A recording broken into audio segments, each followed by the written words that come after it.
क्या आप देश और दुनिया की खबरों से रह जाते हैं बेखबर? तो सब्सक्राइब कर लीजिए हमारे HT न्यूज चैनल को और बेल आइकॉन को दबाना मत भूलिएगा।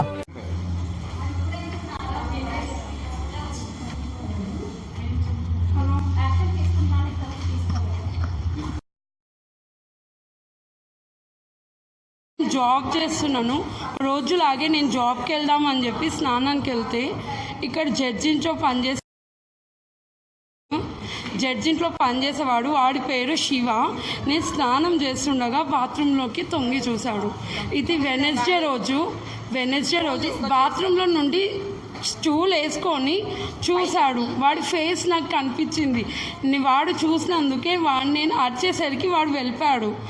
వీడి ఫస్ట్ టైం, వాడు అంతకుముందు ఎన్నిసార్లు చూశాడో లేదా వాడి దగ్గర నా ఫొటోస్ వీడియోస్ ఉంటాయి. ఎందుకంటే కెమెరాలు ఉన్నాగానే వాడు ఇన్నిసార్లు ఎక్కాడు కాబట్టి అంతకుముందు ఎన్నిసార్లు ఎక్కాడో నాకు తెలియదు. వాడికి అంత ధైర్యం, లీనియన్స్ ఇచ్చింది ఆ జడ్జి వాళ్ళ భార్య. వెనస్డే రోజు ఇది మార్నింగ్ 9:10 to 9:20 మధ్యలో అయ్యింది. ఆ రోజు నాకు ఎవరు సపోర్ట్ చేయలేదు. నేను అపార్ట్మెంట్లో ఉంటాను. నా కమిటీ మెంబర్స్ కానీ ఎవరు నాకు సపోర్ట్ చేయలేదు. నేను వీడియో ఫుటేజ్ తీయడానికి ఆ రోజు ఈవినింగ్ 6:30 పట్టింది. వీడియో ఫుటేజ్ తీసుకున్నాక నేను జడ్జి వాళ్ళ ఇంటికి వెళ్ళాను. మరి అతను ఏం న్యాయం చేస్తాడు? ఒక జడ్జి కదా, ఒక రెస్పాన్సిబిలిటీ పొజిషన్లో ఉండి ఏం న్యాయం చేస్తాడని చెప్పి నేను అతని దగ్గరికి వెళ్ళాను. నాకేం న్యాయం చేస్తారని అతని దగ్గరికి వెళ్తే నేను అసలు మ్యాటర్ చెప్పకముందే ఇలా అయిందని చెప్పాను. ఇలా చూశాడు ఒకడు అని. వాళ్ళ పనోడని కూడా చెప్పలేదు నేను. వాళ్ళ పనోడని చెప్పకముందే వీడియో ఫుటేజ్ వచ్చిందా, కెమెరా మంచిగా పడ్డాడా కెమెరాలో నన్ను అడిగాడు. అక్కడ ఒక డౌటు. ఆ రోజు అంతా ఏమన్నాడు? ఇన్సిడెంట్ జరిగిన రోజు నేను పట్టించుకుంటాను, నేనే చేస్తాను, నువ్వు పక్కకి వెళ్ళిపోను, ఇందులో మాట్లాడకు, నేను చేస్తాను, ఏం చేయాలో, వాడు జాబ్ తీసేద్దాం అంతే, ఇంకేముంది అని అన్నాడు. ఇది అతను ఇచ్చిన పొజిషన్.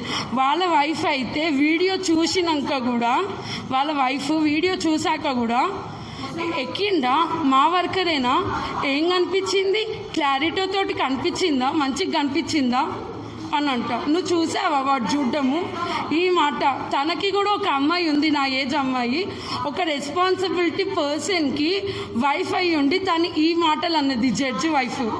అది అయిపోయిందా? వెనస్డే అయిపోయింది. ఫుటేజ్ వచ్చింది ఈవినింగ్. వాళ్ళతో మాట్లాడడం. థర్స్డే మార్నింగ్ శోభా ఆంటీ హెల్ప్ తోటి, మా పైన ఉంటారు బీజేపీలో, తను మెంబర్ అన్నమాట పాలిటిక్స్లో. అయితే మార్నింగ్ తన హెల్ప్ తోటి మలక్పేట ఎస్ఐకి కాల్ చేశాము. తనకి పరిచయం ఉంది ఎస్ఐ. కాల్ చేశాము ఎస్ఐకి. పరిచయం ఉంటే ఎస్ఐ తోటి అతను కొంచెం బిజీగా ఉండడం వల్ల కొంచెం ఉస్మానియాకి వెళ్తున్నాను, వస్తాను అని చెప్పాడు. వస్తాను అన్నప్పుడు ఈవినింగ్ దాకా వెయిట్ చేశాను. సార్ బిజీ ఉన్నందుకు రాలేకపోయాడు. ఈవినింగ్ దాకా నేను ఇటు అటు తిరుగుతూ ఉంటే వాళ్ళతోటి పనోళ్ళు, నువ్వు పక్కకు జరిగిపో, మేము చూసుకుంటాం, వాడిని మాకు వదిలేసాయి, నువ్వు మాట్లాడక ఇందులో, వాళ్ళతోటి పనులు ఇట్లా. ఒక ఆయనేమో అట్లా మాట్లాడు, ఇంకొకడేమో మాట్లాడడానికి నువ్వు ఎవరిక్కడ వెళ్ళిపో, ఈడికెళ్ళి ఇల్లు, ఇది నా ఇల్లు, మా అన్నయ్య కొన్నాడు, నేనే ఇక్కడికి వెళ్ళిపోవాలంటే నేను మాట్లాడకూడదు అంటే నాకు న్యాయం అయితే. వాళ్ళ వైఫ్ కూడా నాకు వాళ్ళు కూర్చుని, ఆ జడ్జి వాళ్ళు కూర్చునే ప్లేస్ దగ్గర, వర్కర్స్ వాళ్ళు కూర్చునే ప్లేస్ ఎదురుగానే నాకు నా బెడ్రూమ్ కిటికీ వస్తుంది. వాళ్ళు కూర్చుంటున్నందుకు నేను అసలు ఇంట్లో దిగినప్పటి నుంచి నేను ఆ కిటికీ క్లోజే ఉంది, ఓపెనే చేయట్లేదు. దిగినప్పటి నుంచి నేను ఇంట్లో ఇప్పుడు దిగి ఇండస్ అవుతుంది, నేను ఆ కిటికీ ఓపెనే చేయలేవు ఆ కూర్చుంటున్నందుకు. ఈ మాట వాళ్ళు ఎవ్వరు ఇక్కడ కూర్చోవద్దు అని అడిగితే, నీకు ఇష్టం ఉంటే ఉండు, లేదా కాల్ చేసి వెళ్ళిపో, మూసుకొని అంటే ఏం మీనింగ్ వస్తుందో అర్థం చేసుకోండి. మీరు మూసుకొని వెళ్ళిపోండి, ఇడికెళ్ళి దొబ్బేసేయండి. నేను ఇట్లా నాకు న్యాయం జరగాలి అని నేను అడిగినందుకు వల్గర్గా మాట్లాడుతుంది. ఈ ఆంటీకి చెప్పి నన్ను కొట్టండి, ఆ అమ్మాయిని బజార్దాన్లాగా మాట్లాడుతుందని చెప్పి నన్ను. అక్కడ ఒకడు కోటీశ్వర్ అని మా డాడీ మీదికి నా మీదికి చేయి కూడా ఎత్తాడు. కోటేశ్వరరావు అతని పేరు, కోటేశ్వరు. వాడు నా మీదికి మా డాడీ మీదికి మ్యాన్ హ్యాండిలింగ్ కూడా చేశాడు. అది కంప్లైంట్ ఇచ్చాము సార్. అది ఈ గొడవ అయిపోగానే, ఈ గొడవ అంతా 4:30 to 6 దాకా అయ్యింది. ఇది అయిపోయినాకనే థర్స్డే రోజు అయింది గొడవ. థర్స్డే ఈవినింగ్ గొడవ అయిపోగానే నేను వెళ్ళాను కంప్లైంట్ ఇవ్వడానికి. కంప్లైంట్ ఇచ్చాను. నాకు ఎట్లా అన్యాయం జరిగిందో జడ్జి అంకుల్ ఏమన్నారు, వాళ్ళ వైఫ్ ఏమంది, వాళ్ళ పనులు ఏం చేశారు, అవన్నీ నేను రాశాను కంప్లైంట్లో. అయితే సిఐ సార్, అతని పేరేంటి మేడం, అతని పేరు నాకు తెలియదు, సిఐ అతను మలక్పేట్ సిఐ అతను నేను రాసిన కంప్లైంట్ నేను రాస్తుండగానే కంప్లైంట్ నేను అటెండర్కి బదులు కాంపౌండర్ అని రాశాను బై మిస్టేక్. అది మిస్టేక్ అయినందుకు మళ్ళీ కంప్లైంట్ రాసుకొని రాపో అన్నందుకు రాసుకొని వచ్చినందుకు అంత లోపల జడ్జి సార్ ఎస్సీఐకి కాల్ చేయడము, వాళ్ళిద్దరూ కుముక్ అవ్వడము, నా అదంతా జరిగింది. కాల్ చేసి వాళ్ళు ఫోన్ మాట్లాడుతున్నప్పుడు నేను చూశాను కూడా, చాలాసేపు మాట్లాడాడు ఆ సిఐ కాల్లో, మమ్మల్ని చూస్తూనే మాట్లాడాడు. రాసింది వాళ్ళు ఏం చెప్పిందంటే మళ్ళీ నేను అది కాంపౌండర్ది అటెండర్ అని చెప్పి మిస్టేక్ చేసి తీసుకెళ్ళాను. అది తీసుకెళ్తే ఇవన్నీ రాయకు, జడ్జి సార్ ఏమన్నారు, వాళ్ళ వైఫ్ ఏమన్నారు, వాళ్ళ ఇంకో సర్వెంట్ ఎలా బిహేవ్ చేశాడు, అవన్నీ కొట్టేసి ఇవన్నీ రాయకు, నువ్వు ఉట్టి నీకు ఏ అన్యాయం జరిగిందో రాయని చెప్పి నేను ఫస్ట్ రాసిన కంప్లైంట్ని చింపేశాడు. సిఐ ఒక రెస్పాన్సిబిలిటీ పొజిషన్లో ఉండి పోలీస్ అయి ఉండి అతను చేసిన పని ఇది. నా కంప్లైంట్ని చింపేశాడు. ఒక రోజు డిలే అయినందుకు నేను ఎందుకు వెళ్ళలేదు, కెమెరా ఫుటేజ్కి ఎస్ఐ వస్తున్నందుకే నేను ఆగాను. బట్ అతనేం రాపిచ్చాడు, నీ ఆఫీస్ వర్క్ వల్ల నువ్వు లేట్ అయింది రావడం అని చెప్పి అతను అలా రాపిచ్చాడు. అది తప్పు కదా. నేను అడగాల్సింది, అప్పుడు నాకు క్వశ్చన్ వచ్చింది, బట్ నేను భయపడ్డాను. పోలీస్ కదా, కొంచెము అడగడానికి భయపడ్డాను. ఇంకోటి పోలీసే కదా, నాకు ఎవరు అన్యాయం చేస్తారు, ఒక ఆడపిల్లని, నా వెనుక కూడా బీజేపీ లీడరు, బీజేపీలో పనిచేసే మేడం ఉందని చెప్పి నేను అడగలేకపోయాను ఆ క్వశ్చన్. అందుకని లేదు, అరెస్ట్ చేయలేదు. నిన్న మార్నింగ్ నిన్న వచ్చారు వాళ్ళు. థర్స్డే ఇదంతా కంప్లైంట్ ఇవ్వడం జరిగింది. నిన్న ఫ్రైడే నిన్న ఎస్ఐ సార్ వచ్చాడు.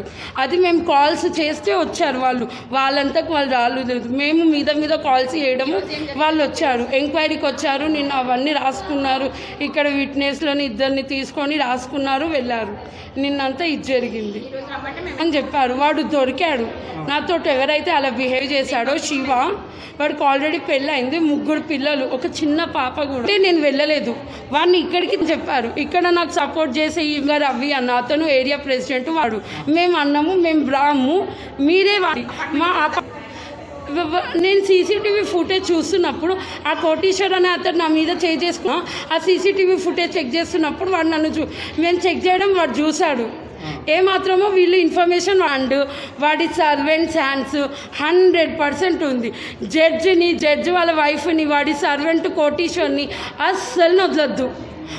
ఒక రెస్పాన్సిబిలిటీ పొజిషన్లో జడ్జి సిఐ ఉండి వాళ్ళే ఇట్లా చేస్తే మేము నార్మల్ పర్సన్స్ మేము ఎవరి దగ్గరికి వెళ్ళాలి? ఈరోజు నాకు ఈ మేడం సపోర్టు, రవి అన్న సపోర్ట్ ఉన్నందుకు నేను ఇక్కడ దాకా వచ్చినాను, లేకపోతే వచ్చేదాన్నే. మనకి 27వ తారీఖు నాడు సాయంత్రం కంప్లైంట్ వచ్చింది. అందులో ఒక వసంత్ అనే మేడం కంప్లైంట్ ఇచ్చారు. వాళ్ళు మన ముసరాంబాగ్ శామిల్స్ అపార్ట్మెంట్లో ఉంటారు. కంప్లైంట్ ఏంటంటే, తను ఆ మేడం గారు వాళ్ళ ఇంట్లో ఉండి పర్సనల్గా మార్నింగ్ ఆఫీస్కి వెళ్ళే టైంలో బాత్రూంలో నుండి స్నానాలు చేసిన టైంలో ఒక అతను వచ్చి సస్పెక్ట్ కిటికీలో నుంచి తొంగి చూశాడు. తర్వాత ఆ ఇన్సిడెంట్ అయింది 26వ తారీఖు నాడు అయింది. ఆ తర్వాత సీసీ ఫుటేజ్ చూసుకుని అంతా తను ఎవరో తెలుసు 27th నాడు అయింది. 27th నాడు అయిన గురించి మాకు కంప్లైంట్ ఇచ్చారు. అదే రోజు మేము అతని మీద 354C కింద ఎఫ్ఐఆర్ చేయడం జరిగింది. చేసినాక మొన్న సాయంత్రం నిన్న దొరకలేదు. అతని రోజు పట్టుకుని అరెస్ట్ చేసినాము. అతని పేరు ఆర్ శివకుమార్ పిల్లై. అతను కోర్టులో అటెండర్గా పనిచేస్తున్నాడు. ప్రస్తుతం ప్రజెంట్గా మన అదే అపార్ట్మెంట్లో నుండి ఒక జడ్జి గారి ఇంటి దగ్గర అటెండర్గా ఉంటున్నారు. అతను చెప్పి కన్ఫర్మ్ అయింది. అతను అరెస్ట్ చేసినాము. అతని ఈరోజు కోర్టు కూడా ప్రొడ్యూస్ చేస్తున్నాము. ఈరోజు అతన్ని అరెస్ట్ చేసేసాము. ఆల్రెడీ ఎస్ఎస్సీ నాయక్ గారు ఐఓ ఉన్నారు, అరెస్ట్ చేశారు, రిమాండ్ చేసినాము. అతను ఇట్లా అడిగారు, మాకు సరిగ్గా కోఆపరేట్ చేయలేదన్నారు. దాన్ని కూడా ఏంటంటే ఎంక్వైరీ చేస్తాము తప్పకుండా. ఇంకా అపార్ట్మెంట్లో కూడా ఇష్యూస్ ఉన్నాయన్నారు. ఈరోజు అపార్ట్మెంట్ వాళ్ళతో అసోసియేషన్ కూర్చోబెట్టి మీటింగ్ మాట్లాడి వాళ్ళకి ఏమంటే కూడా తప్పకుండా మా పోలీస్ సైడ్ 100% సాయం చేస్తాము. తప్పకుండా 100% మేము విక్టిమ్కి ఎప్పుడు కూడా స్టడీ సాయం చేయడానికి మేము నిబద్ధమై ఉన్నాం. ఎఫ్ఐఆర్లో ఏ సెక్షన్స్? ఎఫ్ఐఆర్లో తన సెక్షన్ దాని ప్రకారం 354C అండి. అదే దాని ప్రకారం ఎఫ్ఐఆర్ చేయడం జరిగింది.